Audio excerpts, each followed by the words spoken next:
Hello, sports fan, and welcome to the Packs for Breakfast Rookie Prospect show. We're going to do rookie prospects. I can't call these guys all-stars because they're not all-stars. Maybe they're AAA all-stars. Maybe they're AA all-stars, but they're not major league all-stars. They might be of the future. Both of these are pretty good prospects, respectively. Rhett Lowder for the Reds and Cameron Misner for the Tampa Bay Rays. So I've been reading up a little bit on these guys because I don't know anything about them, nothing. But that's the exciting part about this kind of stuff. It's like you get to see where some of these guys, they start out, they kind of, pick their way through the minors, and then they start to, get their major league debuts, and then you hope, if you're a Reds fan, you hope that Rhett Lowder is the next, either number one or number two starter that can win, 18 to 20 games a year, and help your team advance to the playoffs. And with Tampa Bay, they're hoping Cameron Misner can probably be a 35 to 40 home run a year guy. We'll start with Rhett Lowder. Right now, Rhett Lowder is on the 15-day IL. He is on the major league roster for the Reds. He did not pitch in the in spring training. He seemed to have arm problems all through spring training, and they just didn't rush him at all. So they put him on the 15-day IL. With the way that they're really being careful with this guy, I could definitely see them doing it again. Right now he's the number 26 prospect ranked overall. Which is, pretty good, being the number 26 prospect. And that's by Baseball America. Major League Baseball kind of ranks him at number 35. But he does have some major league experience.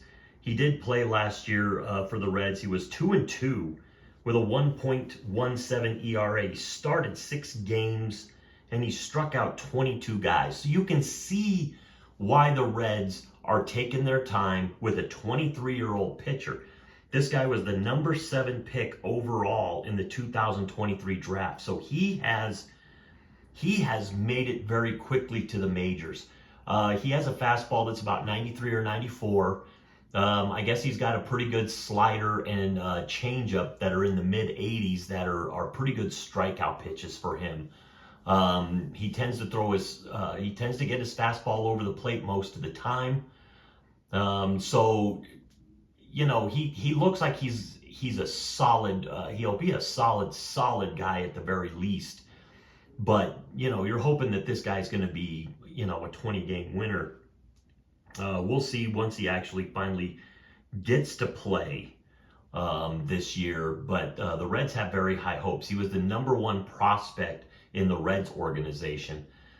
So they're looking for big things out of this kid, and to be 23 years old and to be put in the majors at a very young age, they really believe he's got good command of his stuff. Now we'll move over to Cameron Misner. I had to find out how that was said because I was going to say Misner, but it is Misner.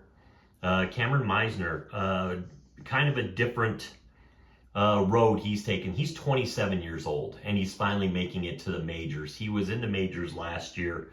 He started out he was picked in the 33rd round by the Kansas City Royals way back in 2016. Obviously decided to go play for the University of Missouri. He was then taken with the, and this is very weird. He was taken with the 35th pick in the first round by the Marlins. I wasn't aware there were 35 MLB teams, but the Marlins took him with the 35th pick. And then he was traded to Tampa Bay in 2021, in November of 2021, for Joey Wendell, I think, who's, a pretty mediocre baseball player. He's got like 32 career home runs, bats .262. But he's 34 years old. It makes me wonder why you would trade a pretty good prospect for a guy that's basically at the end of his career. But the Marlins chose to do so. Misner last year made it up into the majors, and he didn't do anything really. He played in 8 games, had 15 at bats, and had 1 hit, and he struck out 10 times in 15 appearances. Now this year, this is where you can see that this guy, he's like 6'3", 210 pounds. They say he's got better speed than you would think from a guy this size, and decent power. He's, I guess, a little hesitant at the plate. I guess he's a little too cautious, which means he doesn't get his full swing all the time because he doesn't commit fully to the swing. So that's stuff that still has to be worked on. But right now he is batting, through 8 games, he's had 25 plate appearances, 24 official at bats, but he's had 9 hits, 3 doubles, a home run. He's driven in 5, and he's only struck out 5 times. So he's batting .375. So Tampa Bay looks like, Cameron Misner might catch his stride. And this is where you might see him start to do something. I know, to me, he reminds me a little bit of Torkelson for the Tigers, although Misner was not taken anywhere near where Torkelson was, because I think Torkelson was like the first pick in the draft. But Misner, pretty good size guy. And looks like maybe this year, maybe at 27, because this is, to me, 27 is probably the end of the road. If you don't show that you've got major league ability by the time you're 27 and that you can stick in the majors, usually you just become a guy that goes down to the minors and you kind of just bounce around there until you're 28, 29, 30 years old, and you might get some September call-ups for a bat. But if you don't prove it this year, 27 is, to me, the later era when you should be matured enough to play this game. But I have high hopes for Cameron Misner. I think Rhett Lowder is going to be very good. I think Cameron Misner might be a guy that gives the Tampa Bay Rays 25 home runs this year.